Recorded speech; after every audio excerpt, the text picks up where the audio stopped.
Oh, hello, Internet. Hello again. Nice to see you. It's always a treat to see Internet walking down the streets.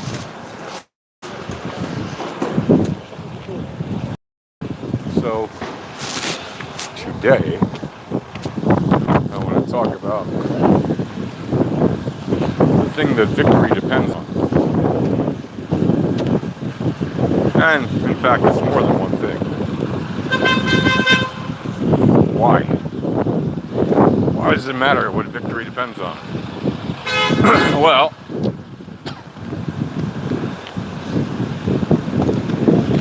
if you're engaged in any kind of competition or challenge or conflict, usually your goal is victory. Anything competitive, the aim is usually the win, right? Winning matters in a lot of ways to the human condition, and that includes all spheres of work, whether it's medicine and you're a practicing surgeon and you want to have a successful winning surgery for your patient, or you're a marketer and you want to have a successful winning campaign for your product or service. It doesn't necessarily mean that you have to literally outperform the entire competition, but it means you have to hit your goals, right? That's your win, right? It could be if you're a carpenter, right? You want to have a successful or winning product at the end of the day, delivered for the price you and your customer agreed on, and that should be a winning or profitable or victorious situation for you, so that you come away happy from the work you've done and your customer comes away happy from the product they've received, and everybody's happy with the medium of transaction and the amount and value of that transaction. How do you make situations winning for both sides when the very competition itself is a competition? On the one hand, you are competing for the right to exist and live in peaceful coexistence next to your neighbor. And on the other hand, they're competing for the rights to wipe you off of the face of the earth and delete you from existence.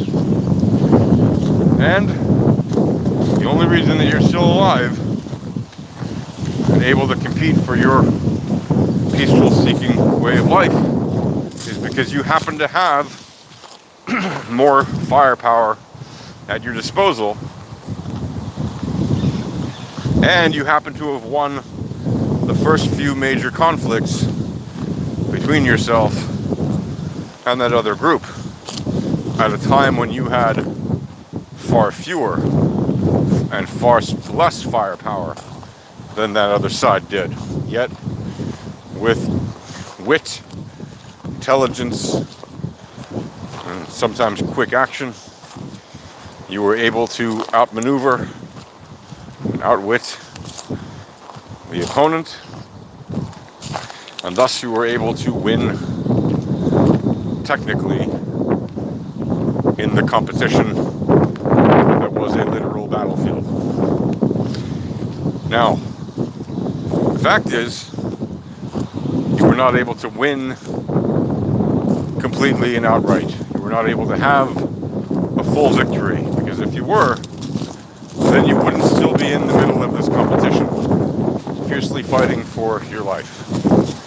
However, you are in this example I'm talking about. And the reason that you still are is because outside forces were able to pressure you to not be able to fully declare victory by forcing you into ceasefire after ceasefire, effectively a stop to the competition, pause the competition, so that the other side, your opponent, did not have to surrender. unequivocally and unconditionally or in any other way. All they had to do was agree to cease fire and continue resuming their violence as soon as they were able to do so again.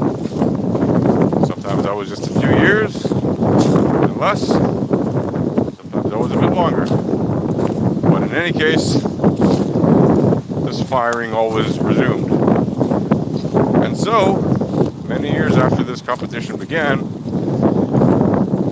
you were still pitted head to head against now your opponent of many decades, more than 100 years, and roles were reversed, where in the beginning you were the little mouse of the board and had no gunfire power and had no special supply of additional resources, whether human or logistical or otherwise. Now the roles have reversed, because where they used to be the one who were fully well equipped, fully well stocked on humans and provisions, had no shortage of either, had the massive strategic advantage of land and air power and infantry ground power. Now they are the ones, because many of the ones who had those strategic advantages were parts of their overall multiple nation assault upon you, and in the meantime you have managed to strike deals of peace treaties with two of them that have the biggest borders with you, with your nation, and the remaining ones have tiny borders. Well, two of them have tiny borders with your nation and far less firepower than they used to, although one of them still has significant firepower, but they are horribly engaged since more than 10 years in their own civil war and destroying their own people. And the other one has been doing so for now the better part of, more than 4 decades. Since the late 1970s, in fact. So almost 5 full decades. And what that means is that you really have just this one group left, although there are plenty on the external ranges beyond your immediate neighbors, notably one who is the financial bursar to the proxy forces that are closest to you, that they are paying for these proxies to attack you internally as much as possible. They're also training them, they're supplying them with as many logistical devices and other support as they can. And it's not always easy for them to do that, but they don't stop trying. And once in a while they manage to provide support for that, for your opponent. So, now you're stuck in a situation where it seems like an intractable situation, where it seems like there is no way for this silly nonsense competition to stop. And what you need to do is to find a way to stop it. And the best way to stop it remains having an outright victory, where your opponent declares that they surrender unconditionally.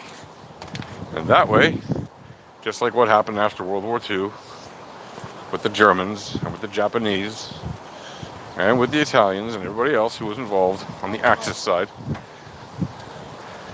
once they surrendered unconditionally, the winning side, which was humane, stopped attacking the losing side. And the losing side was provided with humanitarian aid, immediate cessation to violence, full stop, and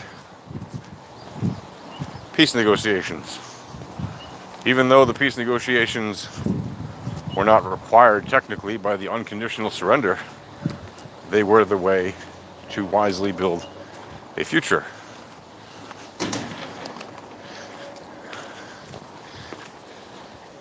And by including the parties that had previously been the opposition parties,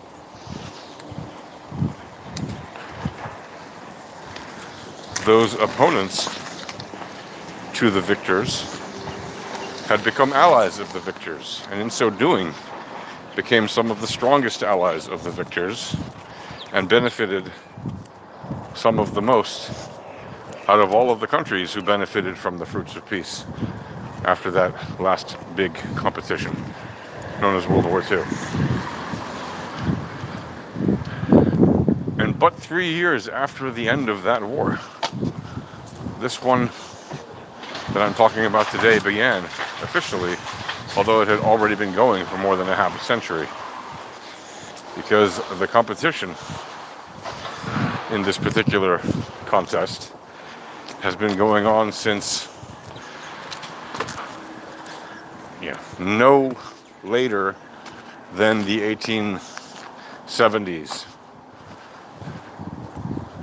At that point there was already competition, and it was quite violent already by the 1880s and 1890s. There were already multiple incidents that had happened wherein violence was used by what was then the stronger side, refusing to let what was then the weaker side make even a foothold back in their home turf, their birthright, the place from whence they hailed thousands of years before. And the only reason for that was because of the abject hatred and racism pronounced by the then stronger force against the then minority in the land, who were the minority in practically every country in which they resided, obviously, and who were mistreated and abused for thousands of years. And so, this competition, which has been going on for more than a century, has only gotten more and more grim. And again, the only way it will end is if there is a full stop surrender by the losing side, the one that happens to have the least firepower and consistently loses in kinetic conflicts against the current side that has the more firepower. And if there is, more importantly, education that stops teaching hatred against the current winning side, the current side with the more kinetic potential. Until that education on the side of the competitors that are currently the ones with the least firepower, until that education improves and they stop teaching their children hatred, which by the way is funded by the United Nations Relief Works Agency, or UNRWA, and other international groups, until that hateful education ceases and a positive education begins, then there is no hope of truly ending this awful nonsense. But remember, that is possible. It did happen in Europe after World War II. It did happen in Japan after World War II. Right? The cessation of hostilities includes the cessation of teaching children to hate the opponent. And once that happens, then true peace can occur.